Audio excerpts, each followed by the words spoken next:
Hey everybody, welcome back to my channel, Cricket Nature. My name is Allie. I hope you're having a phenomenal day. This is another plant video. It's about these beautiful little polka dot plants. And I think people are kind of sleeping on these a little bit because you don't just have to plant these outside. You can totally keep these in your house as a house plant. They do need some bright light though. So you want them to go in a window or right on your kitchen table. It's right by a window, something like that.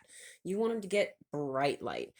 They are a super heavily hybridized plant that because of that, gives you tons of different color varieties and spots. It's also called the freckle face plant and let's see, the polka dot plant, the freckle face plant, and I want to say those are the only two names I've actually come across so far. But it's actually called the Hypoestus philostachya, philostachya, Hypoestus philostachya, I want to say. And they are just look at that colorful foliage, guys. Ah, can't talk. It's a lot to take in. They are unrealistic in their beauty, and their beauty is, it's, they are totally realistic, but there's not a texture to it, but you kind of expect there to be because of the way that the splashes are on them and things like that. So I didn't get any of the white variety, although this pink one is a little light, but it is definitely pink and not white. The camera's washing it out just a little bit, but that's okay. It's so pretty. And this guy right here is just the most beautiful red, just the prettiest red. And on the back, it's like a white splotchy. And yeah, look at that. Oh my gosh. So these are going to be part of my daughter's fairy garden, and I'm going to stick them right in over there, and she's going to love them. These are annuals. They do not come back every year, but we're going to see how long we can get them to live indoors, and maybe let you guys know hopefully next year when they are not dead. We'll see. We'll see how that goes. They definitely seem like they require a lot of light.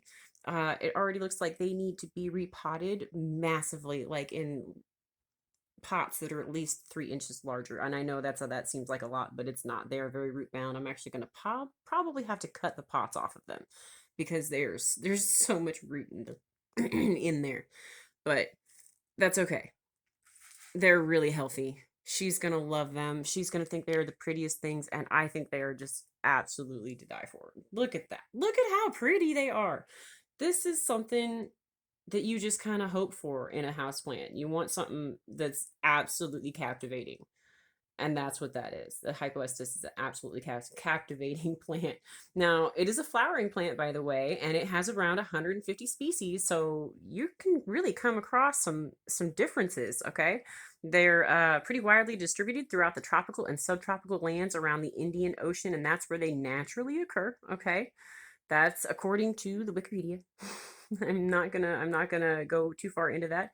It says that it's not a dangerous or toxic plant for cats,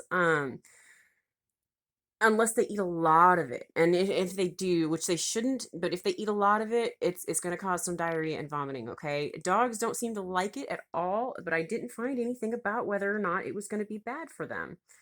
I did find that they really like organic matter and like a peat mossy soil.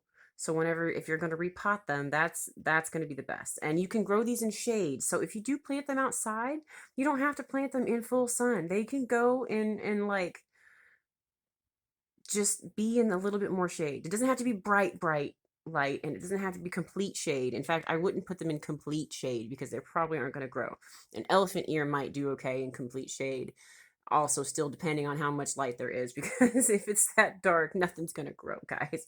Okay, it wants well draining soil, and it's more like a loam than a soil. So if you know what I'm talking about, it's like, think peat moss. Okay, really organic matter, peat mossy soil, and not too much perlite or vermiculite.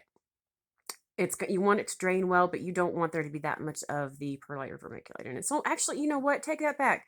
Add an extra handful and see how it does. I'm just gonna say that. I bet you it would like it. The pots that these guys are in, it's definitely a loamy soil. I can tell that, but it doesn't look like it's very well draining. So it'll be something I consider whenever I do repot these guys, hopefully here soon. In fact, I'm probably gonna see if I can't do it a repot on these today. That way they're already fresh and in new little pots for my daughter, and she can really enjoy them without there being a clump of dirt and roots kind of hanging over one side of them. All right, you guys, have a phenomenal day. If you get to see these guys, I highly recommend them. They are pretty tolerant of you not watering them for a few days too, by the way, okay? But they like a lot of water. So don't forget about them, okay? Definitely worth your time and your money. These were like $3. They weren't even $3. They were less than $3 at the Wally Worlds.